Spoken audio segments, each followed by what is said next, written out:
நீங்கள் பார்த்துக் கொண்டிருப்பது நியூஸ் 21 செய்திகள். தமிழ்நாடு செய்திகளை உடனுக்குடன் தெரிந்து கொள்ள நியூஸ் 21 செய்திகளை பாருங்கள். உண்மை, உழைப்பு, உயர்வு. ஆரியங்காவில் இருந்து திருநெல்வேலிக்கு புதிய பேருந்து சேவை தமிழக கேரள போக்குவரத்து துறை அமைச்சர்கள் தொடங்கி வைத்தனர்.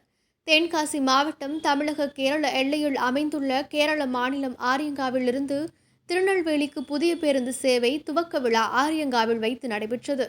இந்நிகழ்ச்சியில் தமிழக போக்குவரத்து துறை அமைச்சர் சிவசங்கர், கேரள போக்குவரத்து துறை அமைச்சர் கணேஷ்குமார் ஆகியோர் புதிய பேருந்து சேவை துவக்கி வைத்தனர்.